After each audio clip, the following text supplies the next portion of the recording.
اور حضرت عمر کو شہادت کا بڑا شوق تھا، شہادت کا، یعنی ان کی یہ خواہش تھی کہ میں اللہ کے نام پہ ذبح ہو جاؤں، یہ خواہش تھی۔ جب کسی کو کسی سے محبت ہو جائے نا، یہ محبت کے اصولوں میں سے ہے، جب کسی کو کسی سے محبت ہو جائے نا تو محبت کرنے والے کی یہ خواہش ہوتی ہے کہ اپنے محبوب کے لیے کوئی بڑا کام کر کے اسے خوش کروں۔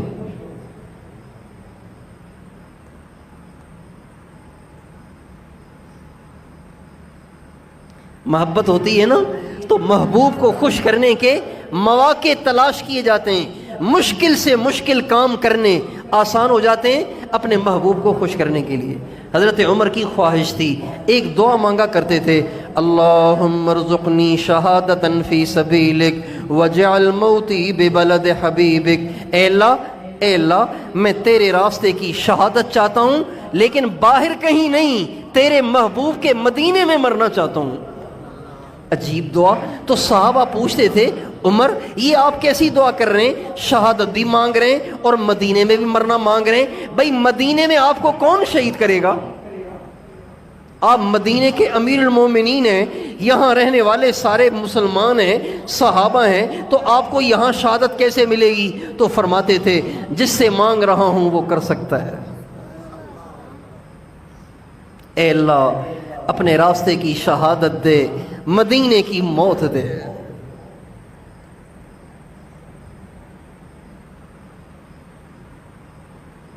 چنانچہ 27 ذی الحجہ فجر کی نماز مسجد نبوی میں محراب میں امام بن کے پڑھا رہے تھے۔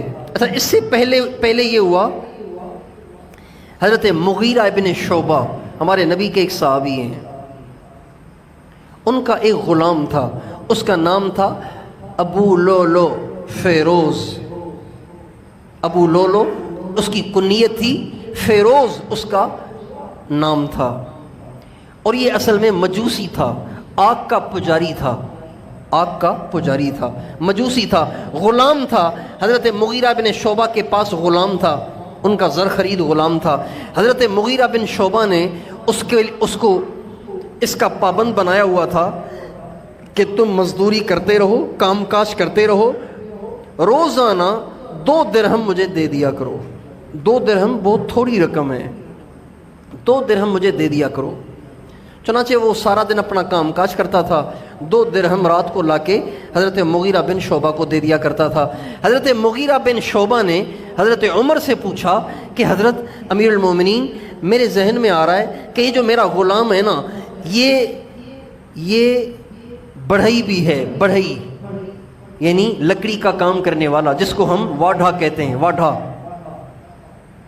ترخان بھی کہتے ہیں، بڑھئی بھی کہتے ہیں، اردو میں، سندھی میں واڈھا کہتے ہیں، واڈھا۔ تو حضرت مغیرہ بن شعبہ نے حضرت عمر سے کہا کہ حضرت میری رائے یہ ہے کہ میں غلام سے جو 2 درہم روزانہ کا لے رہا ہوں، تو یہ تو واڈھا ہے، کاریگر آدمی ہے، بہت کچھ کما سکتا ہے اگر کام کرے تو اس کو میں بجائے 2 درہم روزانہ کے لینے کے ماہانہ 100 درہم لے لیا کروں، یعنی پہلے لیتے تھے 60، 40 درہم بڑھا دیے۔ حضرت عمر نے کہا ٹھیک ہے۔ حضرت عمر نے جب یہ سنا کہ یہ لکڑی کا کام بہت اچھا کرتا ہے اور اس کو ایک چکی بھی بنانا آتی ہے، چکی، ایک چکی ہوا پہ چلنے والی ہوائی چکی بھی بنانا اس کو اچھی آتی ہے، تو ایسے ہی ملاقات ہو گئی ابو لولو فیروز سے حضرت عمر کی۔ حضرت عمر نے فرمایا، بھئی میں نے سنا ہے کہ تم لکڑی کا کام بڑا اچھا کرتے ہو اور ہوائی چکی بھی بنانا جانتے ہو۔ تو اس کو تو غصہ تھا کہ حضرت عمر سے پوچھ کے مغیرہ نے میرے 40 درہم بڑھا دیے، اب مجھے 40 درہم زیادہ دینے پڑیں گے اور محنت زیادہ کرنی پڑے گی، تو اس کو اس کا غصہ تھا۔ حضرت عمر سے غصے میں کہنے لگا، جی مجھے بڑی اچھی چکی بنانا آتی ہے اور تیرے لیے ایسی چکی بناؤں گا کہ مشرق اور مغرب میں اس کے تذکرے ہوں گے۔ حضرت عمر سے کہنے لگا، تیرے لیے ایسی چکی بناؤں گا نا کہ مشرق اور مغرب میں اس کے تذکرے ہوں گے۔ یہ کہہ کے وہ چلا گیا۔ حضرت عمر نے آس پاس والوں سے کہا تمہیں پتہ ہے یہ کیا کہہ کے گیا ہے؟ کہا نہیں، کہا یہ مجھے قتل کی دھمکی دے کے گیا ہے۔ چنانچہ حضرت عمر اگلے دن فجر کی نماز میں کھڑے تھے، فجر کی نماز میں کھڑے تھے، وہ صفوں کو چیرتا ہوا آگے بڑھا اور حضرت عمر کے جسم اطہر پہ 6 وار کیے خنجر کے، 6 وار، ٹھا ٹھا ٹھا 6 وار کیے یا 9 وار کیے، اور ایک وار جو کیا وہ ناف کے نیچے کیا جس سے آنتیں کٹ گئیں، اور حضرت عمر ایک دم گر گئے۔ لیکن حضرت عمر نے گرتے گرتے، حضرت عمر کے بالکل پیچھے حضرت عبد الرحمن بن عوف کھڑے ہوئے تھے نماز میں، حضرت عمر نے گرتے گرتے ان کو ہاتھ مارا، انہوں نے آ کے نماز پوری کرائی۔ اچھا فیروز جب بھاگا نا، جب بھاگا صحابہ نے اس کو پکڑنا چاہا تو اس نے 13 دوسرے صحابہ پہ وار کیے، جن میں سے 6 کو شہید کر دیا۔ آخری صفوں میں حضرت عبداللہ ابن عوف کھڑے ہوئے تھے، انہوں نے اپنا کمبل اتار کے اس کے اوپر جو ڈالا پکڑنے کے لیے، تو اس نے اپنے ہی خنجر سے اپنے آپ کو قتل کر دیا اور خودکشی کر کے ہمیشہ کے لیے جہنم کا ایندھن بن گیا۔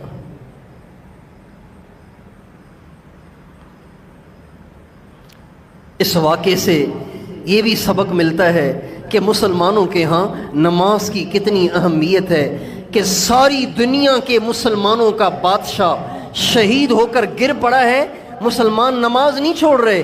عبد الرحمن بن عوف آگے بڑھ کے مسلمانوں کو نماز پوری کرا رہے ہیں، حضرت عمر تڑپ رہے ہیں، زمین پہ تڑپ رہے ہیں اور خون کے فوارے نکل رہے ہیں، لیکن مسلمان نماز پڑھ رہے ہیں۔ یہ نماز کی اہمیت ہے۔ آج ہماری جماعتیں کن عذروں کی وجہ سے چھوٹ جاتی ہیں، ہماری نمازیں کن آزار کی وجہ سے چھوٹ جاتی ہیں۔ ہماری نظروں میں نماز کتنی ہلکی ہے اور ان کی نظروں میں نماز کتنی اہم تھی۔ تھوڑی سی بارش ہو گئی، لوگ پکے نمازی گھروں میں نمازیں پڑھ رہے ہیں، تھوڑی سی بارش ہو گئی ہے گھروں میں نماز پڑھ رہے ہیں۔